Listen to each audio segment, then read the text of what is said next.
पद रत्नाकर का पाठ, पद संख्या 68।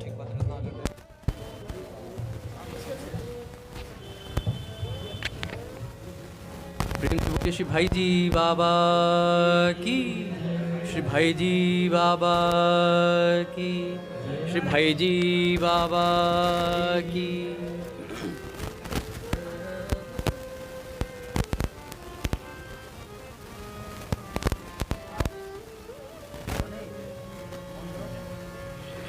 केवल तुम्हें पुकारूं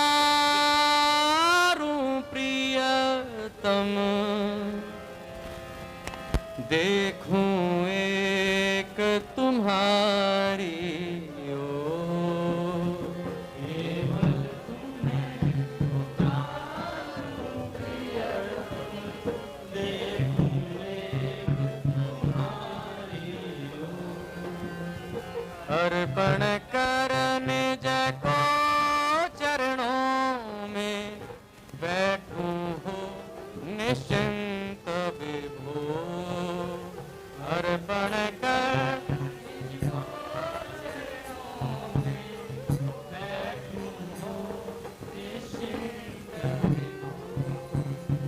अर्पण करने जको चरणों में बैठूं हो निश्चिंत विभो।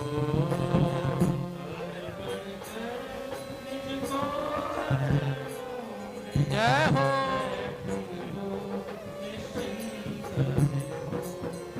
प्रभु एक बस तुम ही मेरे हो, सर्वस्व सर्व सुख सार। प्रभु एक बस तुम ही मेरे हो, सर्वस्व सर्व सुख सार। माधव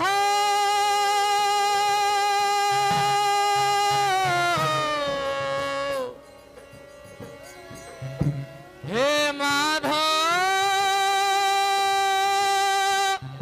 माधव,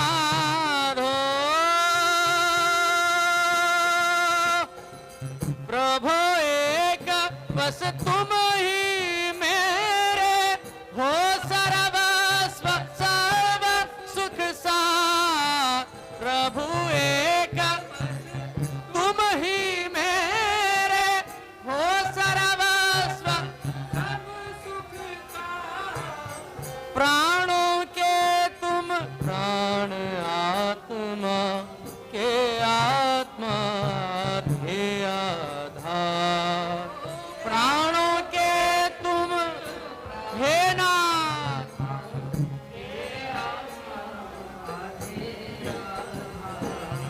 भला बुरा सुख दुख शुभाशुभ मैं न जानता कुछ भी ना।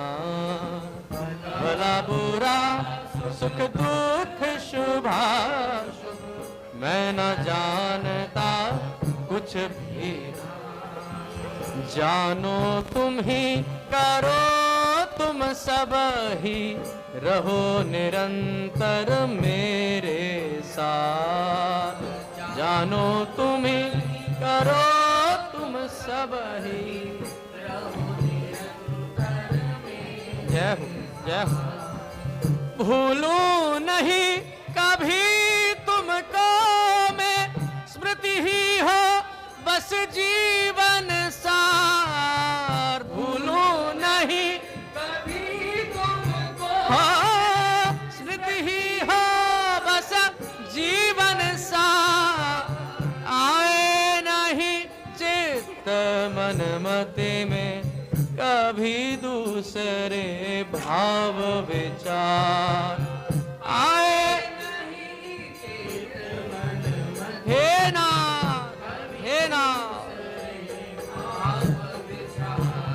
एक मात्र तुम बसे रहो नित, सारे हृदय देश को छे।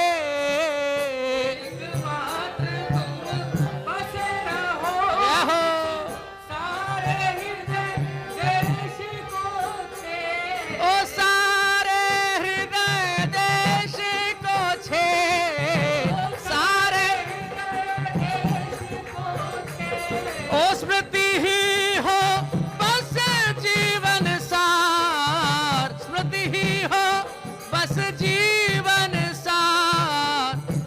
एक प्रार्थना इह पर में तुम बने रहो नित संगी।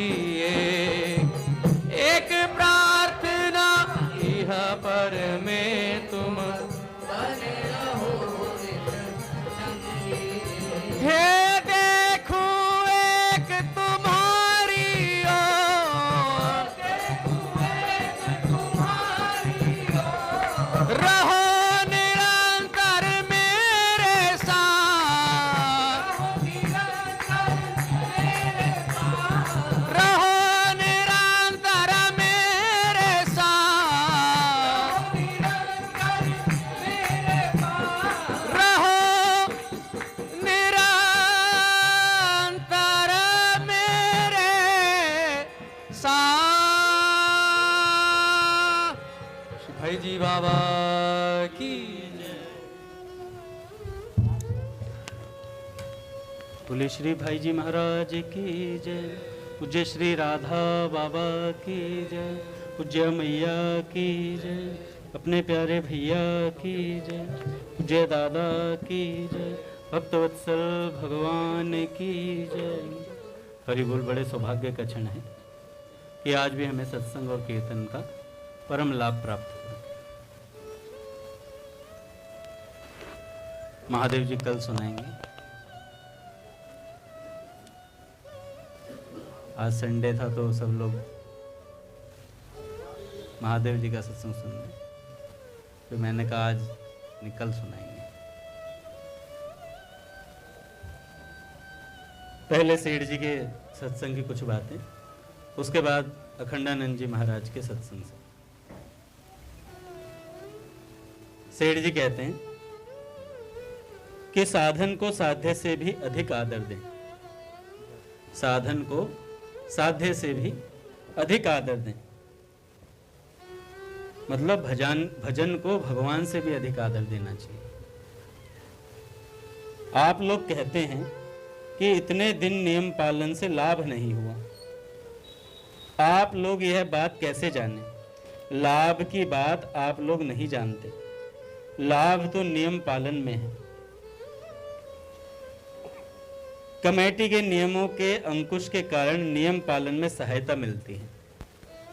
सेठ जी कहते हैं कि कुछ नियम उन्होंने बनाए हुए थे सेठ जी ने, उनके नियमों का पालन करने से सहायता मिलती है। जैसे अपने भैया ने 4 नियम बनाए हैं, तो उन 4 नियमों को पालन करने से साधना में सहायता मिलती है। हम लोगों का साधन तो दवाई लेने के समान है। जैसे दवाई लेता है ना, तो दवाई की तरह हम साधन करते हैं। जैसे औषध खाने में कड़वी लगती है, बार बार पूछते हैं और कितने दिन दवाई लेनी पड़ेगी, पहले बतला दो कितने दिन दवाई लेनी पड़ेगी, तब दवाई लूंगा। ऐसे ही लोग पूछते हैं आगे कितने दिन में भगवान मिलेंगे। मतलब भगवान मतलब रखे बैठे हैं, सामान है अलमारी का, कितने समय में भगवान मिलेंगे। लोग कहते हैं 2 महीने से दवाई ले रहे हैं, लाभ नहीं दिखता। अरे भाई, औषध लेते हो तभी तो टिके पड़े हो, दवाई ले रहे हो तभी तो टिके पड़े हो, भजन कर रहे हैं तभी तो साधन में टिके पड़े हैं। बीमारी तो बढ़ी नहीं, तुम यही लाभ समझ लो बस कि तुम्हारी बीमारी बढ़ नहीं रही है, उतनी की उतनी है। साधन का ये औषधि का ये लाभ है। भविष्य में तेज चलने की चेष्टा करो, साधन खूब तेजी से करो। साधन को साध्य से ज्यादा विशेषता देनी चाहिए। यदि भगवान आकर पूछें कि मेरा दर्शन चाहते हो या भजन तेज करना चाहते हो, सेठ जी ने बोला कि भगवान आकर कहें कि मेरे दर्शन चाहते हो या साधन तेज करना चाहते हो, तो हमें तो साधन तेज करने की मांग ही करनी चाहिए। साधन ही साध्य है, साधन ही साध्य है। साधन से ही तो भगवान मिलते हैं, भगवान से भी बढ़कर साधन है। साधन को साध्य से श्रेष्ठ समझने पर परमात्मा की प्राप्ति और जल्दी होती है। साध्य परमात्मा साधन भजन। साध्य कौन है? परमात्मा है। और साधन कौन है? भजन। साधन को सबसे बढ़कर समझना चाहिए। यह विश्वास करना चाहिए कि उपवास से लाभ है। संसार में जितने मत मतांतर हैं सब उपवास से लाभ मानते हैं। इस बात के लिए जोर लगाओ कि जिस दिन सत्संग में आना न हो सके और किसी को बता भी ना सको तो उससे अगले दिन उपवास रखो। सेठ जी कहते हैं जिस दिन सत्संग में ना आ सको और किसी को बता भी ना पाओ कि मैं सत्संग में नहीं आ रहा हूं तो अगले दिन उपवास रखो। यहाँ तो मर जाएंगे 1 महीने में आधे से ज्यादा।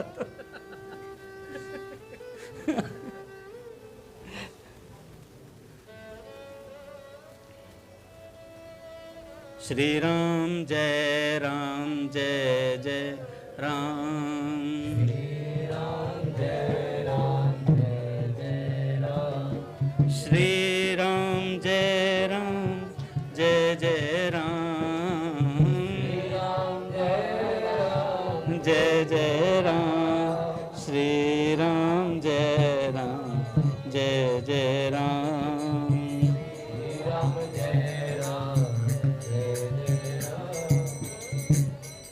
तो सेठ जी कहते हैं मैं नहीं चाहता कि सत्संग में कोई एब्सेंट रहे। बाहर जाना, बीमार पड़ना, बगीचे में चले जाना, काम था ये कहलवा देना। यदि कहलवा भी नहीं सके तो उपवास कर लें। अगर किसी को बता ना सकें कि मैं मंदिर नहीं आ पाया तो उपवास कर ले, अगली बार से बताओगे फिर। यदि आपने यह बात भी मान ली तो मुझ पर बड़ी कृपा होगी। सेठ जी कहते हैं मुझ पर बड़ी कृपा होगी। व्रत किया यह बात सुनकर मुझे बड़ी प्रसन्नता होती है।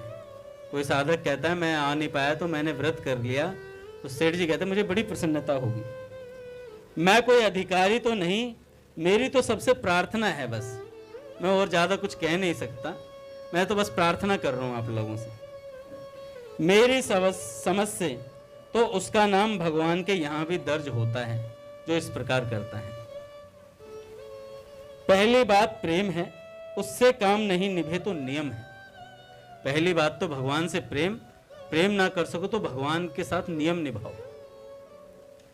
प्रेम तो सबसे ऊंचे दर्जे की बात है, नहीं तो काम चलाने के लिए नियम की बात है। प्रेम के बराबर तो कोई चीज है ही नहीं। सेठ जी कहते हैं नेम टेम और प्रेम, इतना सीधा नियम है। यह सब तो हाथ का खेल है। भगवान के बताए हुए 26 नियम आप लोग पालन कर लें तो आपके लिए मैं भगवान से प्रार्थना करूं। कहा जा सकता है कि इनके पालन से परमात्मा की प्राप्ति में बहुत सहायता मिलती है। कहाँ नियम लिखे हुए हैं? भगवान के बनाए नियम दैवी संपत्ति गीता जी के 16वें अध्याय के पहले 3 श्लोकों में बताई गई है। 16वें अध्याय के पहले 3 श्लोकों में यह ऊंचे दर्जे की चीज है। मैं तुम लोगों की उत्तरोत्तर उन्नति देखना चाहता हूं। बहुत जल्दी से जल्दी एक महीने में एक नियम बढ़ाएं तो सारे 26 नियम 1 वर्ष में हो जाएंगे। बहुत से तो हैं ही हम लोगों के पास। नित्य एक नियम बढ़ाएं तो 1 महीने में सब आ सकते हैं। आगे कहते हैं सेठ जी, साक्षात भगवान राम को ही अपना आदर्श बनाकर नियम पालन करना चाहिए। जिसके जो इष्ट हों वो इस हिसाब से करें। महाराज युधिष्ठिर, राजा जनक, इनको आदर्श मानना चाहिए। गृहस्थों में जितने बड़े उच्च श्रेणी के पुरुष हुए हैं, भारद्वाज जी, गौतम जी, अत्रि जी, वशिष्ठ जी, कश्यप जी, बड़े अच्छे अच्छे पुरुष हुए हैं, उनको आदर्श मानना चाहिए। 26 नियमों का पालन होने पर भगवान की प्राप्ति हो जाती है। मत चित्ता मदगत प्राणा बोधयन्तः परस्परम। निरंतर मुझ में मन लगाने वाले और मुझ में ही प्राणों को अर्पण करने वाले भक्तजन मेरी भक्ति की चर्चा के द्वारा आपस में मेरे प्रभाव को जनाते हुए तथा गुण और प्रभाव सहित मेरा कथन करते हुए निरंतर संतुष्ट रहते हैं। और मुझ वासुदेव में ही निरंतर रमण करते हैं। अच्छा, भगवान में रमण करने का तरीका क्या है? भगवान के गुणों को सुनना, भगवान के नाम का कीर्तन करना, निरंतर भगवान की बात। गोपियों के पास क्या था साधन? उनके पास एक ही साधन था कि वो भगवान के बारे में सोचती रहती थी। पूज्य प्राची दीदी कहती हैं कि सोचने से भी भगवान मिल जाते हैं, सोचने से भी, केवल भगवान के बारे में सोचो। भगवान कहते हैं 26 ना हो तो कम से कम 6 करें, 6 ना हो सके तो कम से कम 1 काम कर लें। भगवान की गारंटी पक्की है। क्या है वो? अनन्य चेता सततम यो माम स्मृति नित्यशः तस्या हम सुलभ पार्थ नित्य युक्तस्य योगिना। हे अर्जुन, जो पुरुष मुझ में अनन्य चित्त होकर सदा ही निरंतर मुझ पुरुषोत्तम का स्मरण करता है, उस नित्य निरंतर मुझ में युक्त हुए योगी के लिए मैं सुलभ हूं, अर्थात उसे सहज ही प्राप्त हो जाता हूं। हर समय भगवान को याद कर रखने से 26 नियम सबके सब साधन अपने आप हो जाएंगे। हर समय भगवान को याद रखने से 26 नियम जो बताए वो सब याद अपने आप हो जाएंगे। बस भगवान को याद रखो निरंतर। एक क्षण भी भगवान को न भूलें। 1 घंटे में 60 मिनट तथा 1 मिनट में 60 सेकंड, अर्थात 1 घंटे में 3600 सेकंड होते हैं। अभी तक आप लोग कितनी दूर पड़े हो? घंटा घंटा का नियम है। जिस दिन 1 क्षण के नियम में आप लोग आ गए, बस काम खत्म। उस समय यह बात होगी। उस समय जब पल पल भगवान को याद रखेंगे तो तद विस्मरणे परम व्याकुलते थे। नारद भक्ति सूत्र से मछली के जल से वियोग की तरह हो जाएगा, जिसके द्वारा ऐसा तेज भजन होने लगता है, उसकी परवाह भगवान को होने लगती है। ऐसा भजन जिसका तेज हो जाता है कि हर समय वो भगवान का स्मरण रखता है, तो फिर भगवान को उसकी परवाह होने लगती है। ऐसे भक्तों के पीछे पीछे भगवान डोलते हैं। प्रेम मछली जैसा चाहिए, नियम पपीहे जैसा होना चाहिए। जैसे वो स्वाति नक्षत्र की बूंद को ही लेता है, ऐसे प्राण भले ही चले जाएं पर पपीहा जमीन पर पड़ा हुआ जल ग्रहण नहीं करता। स्वाति बूंद के अलावा दूसरी चीज नहीं चाहता। ऐसे ही एक भगवान को छोड़कर संसार के विषय भोग हमारे काम की चीज ही नहीं है। जैसे मछली का बड़ा प्रेम है, वियोग होते ही तड़प कर मर जाती है, ऐसे ही तड़प भगवान को मिला देती है। ऐसी तड़प भगवान को मिला देती है। आजकल कलयुग में तो थोड़ी तड़प पर ही भगवान दौड़े आते हैं। आजकल कलयुग में तो थोड़ी सी तड़प हो तो भगवान दौड़े आते हैं। बहुत कम से ही काम चल जाता है, ज़्यादा नहीं करना पड़ता, थोड़े से ही काम चलता है। हम लोग जितने बैठे हैं, इनमें साध्य से साधन को श्रेष्ठ मानने वाला संभवतः एक भी नहीं है। सेठ जी कह रहे उस समय की बात, सेठ जी उस समय कह रहे हैं इनमें साध्य से साधन को श्रेष्ठ मानने वाला संभवतः एक भी नहीं है। अब हम क्या करेंगे? जब उसी टाइम नहीं थे, अब नहीं है तो क्या खास बात होगी, चलने दो जैसा चल रहा है। नहीं भैया, सेठ जी ने बात बताई है, ये हमें जगाने के लिए बताई है। और अच्छा, सेठ जी के साथ जो परिकर थे क्या वो निकम्मे थे क्या? अरे साक्षात नारायण का संग कर रहे थे। सेठ जी साक्षात नारायण भगवान है भैया हमारे।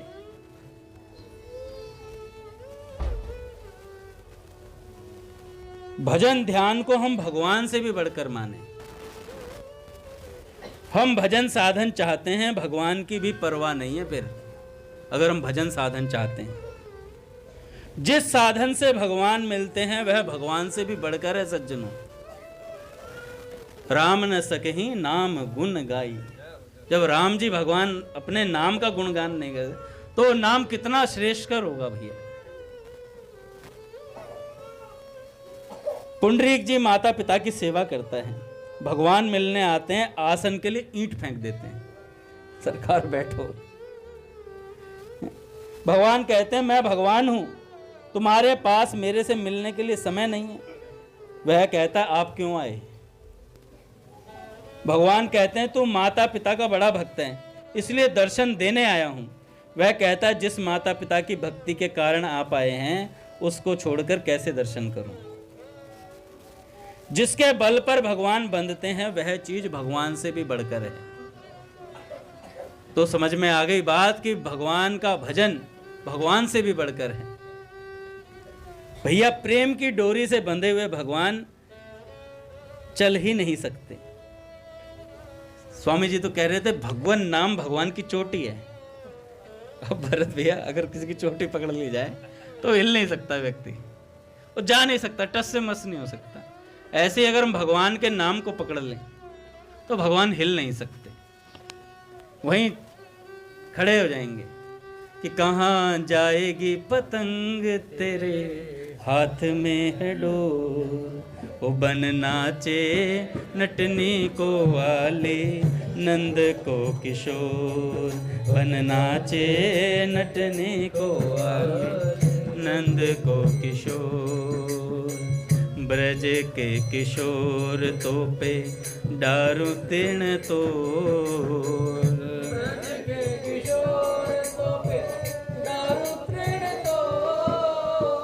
ब्रज के किशोर तो पे डारू तृण तोर,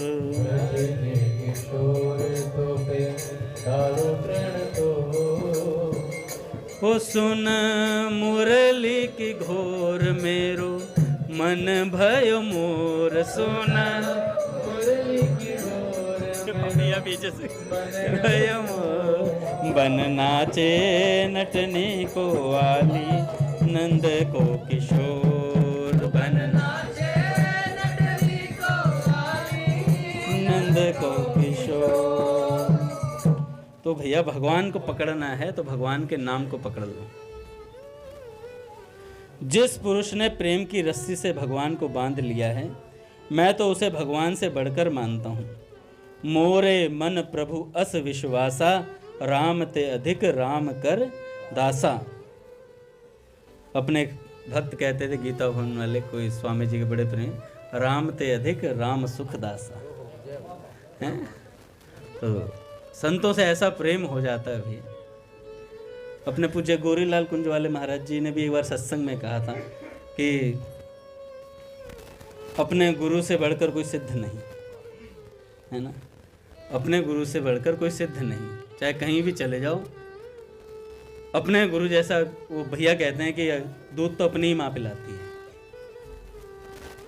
तो भगवान कहते हैं, स्वीकार करते हैं, अहम भक्त पराधीन। पट खुलेंगे महाराज। श्री राम जय राम जय जय राम,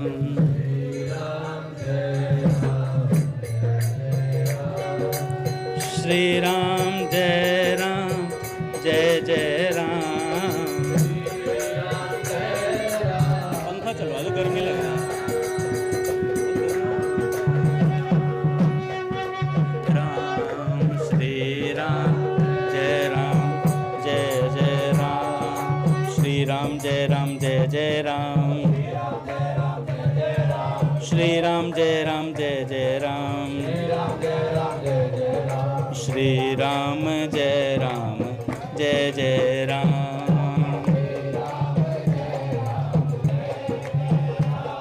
श्री राम जय राम जय जय राम।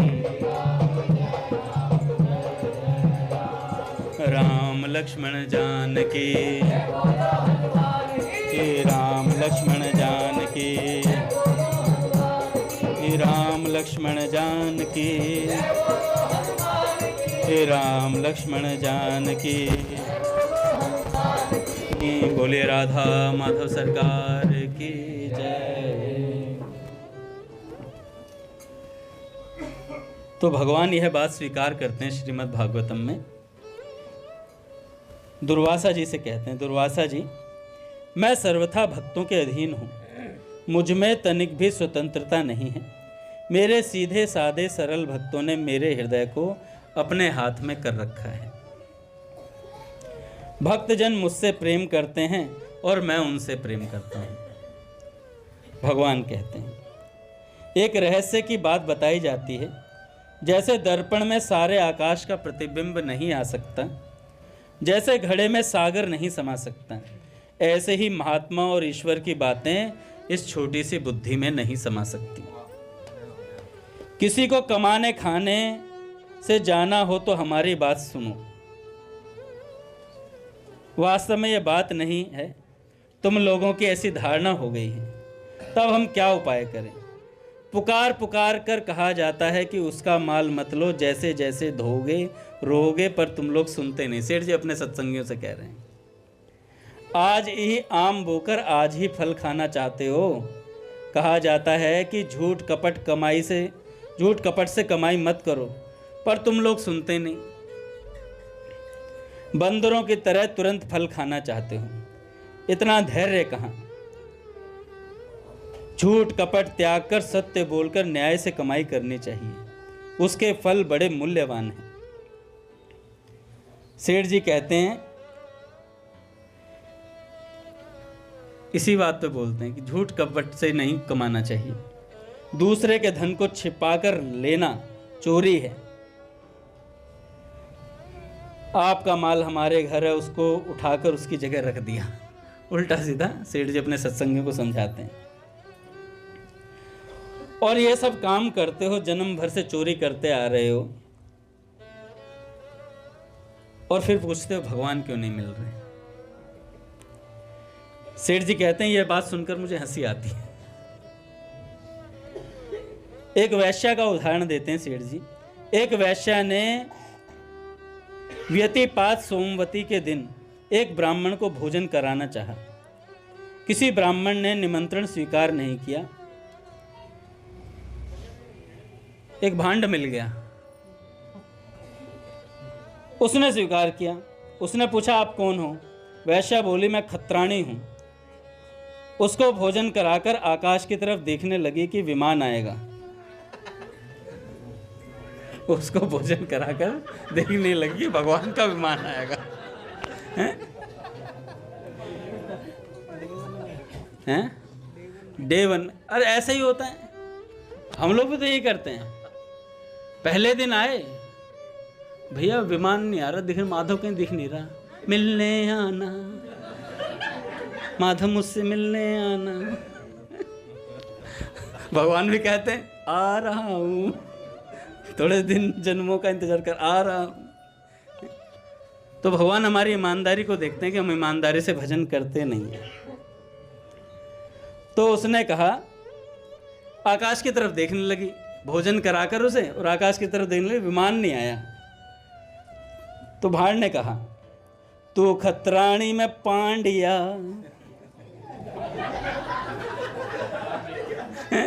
तू खत्राणी में पांडिया, तू वैश्या में भांड, तेरे जिमावे मेरे जी में पत्थर पड़ से डैस। ये सेठ जी की वाणी है भैया, मैं ये शब्द बोल नहीं सकता, सेठ जी महापुरुष हैं, वो सब बोल सकते। मुदगर पड़ेंगे तब रोगे, अभी चोरी डकैती नहीं छोड़ते, उस समय याद करोगे। अभी मैं तुम्हें यमराज के मुदगर का भय दिखा रहा हूं तथा भगवान की प्राप्ति का लोभ दिखा रहा हूं। मूसड़ पड़सी थारे माथा में, पाप कर्म थारे खाता में, तन देसी नरक में डाल रे मन भाव रे।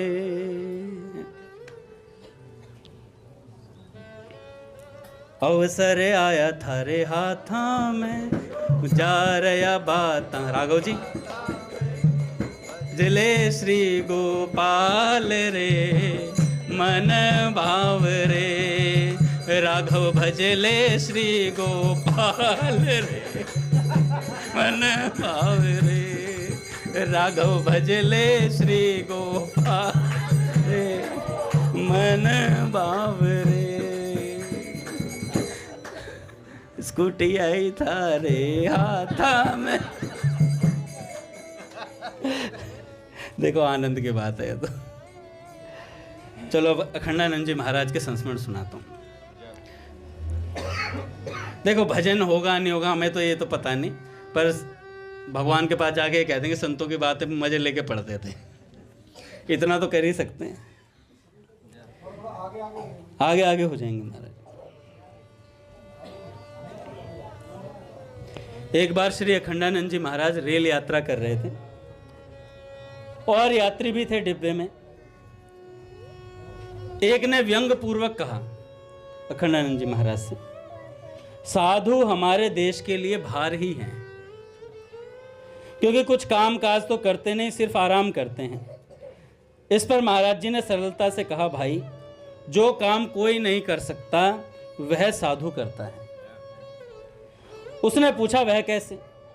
महाराज जी ने कहा, तुम स्वयं अपने परिवार के एक भी व्यक्ति के विचार को ठीक नहीं कर सकते, जबकि साधु लोग हजारों लाखों के विचारों को ठीक कर देते हैं, उनको सच्चे मार्ग दिखा देते हैं। और फिर हंसते हुए कहा, और कुछ करते हो या ना करते हो, सरकार की परिवार नियोजन योजना में तो पूर्ण सहयोग देते ही है। पूछने वाला भी सुनकर हंस पड़ा। किसी ने महाराज जी से पूछा, आपकी आयु कितनी है महाराज जी? महाराज जी ने कहा 1.5 वर्ष। उसने पूछा वह कैसे? तो महाराज जी ने कहा, संन्यास लेने के बाद नया जन्म हुआ है और संन्यास लिए हुए मुझे भी 1.5 वर्ष हुआ है। किसी ने महाराज जी से पूछा, महाराज जी आप बंबई क्यों जाते हैं बार बार? महाराज जी ने कहा, वृंदावन को बड़ा करने के लिए। भक्त ने पूछा, क्या मतलब महाराज जी? तो महाराज जी ने कहा, मतलब यह है मेरे भाई कि वहां जाकर लोगों से वृंदावन की श्री कृष्ण भक्ति की चर्चा करता हूं, जिससे वहां के लोग वृंदावन के प्रेमी बनते हैं और यहाँ आते हैं। और फिर बंबई भी तो समुद्र तट पर ही स्थित है, जो भगवान की ससुराल है। एक बार महाराज जी बंबई से वृंदावन आए। आने के कुछ ही देर बाद आनंद वृंदावन चले गए और वहां नल के नीचे नहाने बैठ गए। जब नहाते देर हो गई तब मैंने हाथ जोड़कर प्रार्थना की, ज़्यादा मत नहाइए, रात में यहाँ ठंड पड़ती है। श्री महाराज जी ने उत्तर दिया, मैं तो भूल ही गया था कि मैं नहा रहा हूँ, मैं तो कहीं और ही था। इस पर दादाजी ने पूछा, क्या बंबई की याद आ रही थी? महाराज जी ने कहा, नहीं भाई, बंबई छूटी की छूटी, एक बार जहाँ से आता हूँ फिर मुझे वहाँ की याद नहीं आती है। मैं तो अपने इष्ट देव के ध्यान में मग्न था। वो महाराज जी का एक संस्मरण आता है ना, पूज्य भक्तमाली जी महाराज का। महाराज जी को किसी ने कुर्सी ऑफर की, तो महाराज जी के गांव का नाम ही कुर्सी था। पूज्य भैया आ गए महाराज जी ने कहा, कुर्सी तुम कब की छोड़े आए? हरि।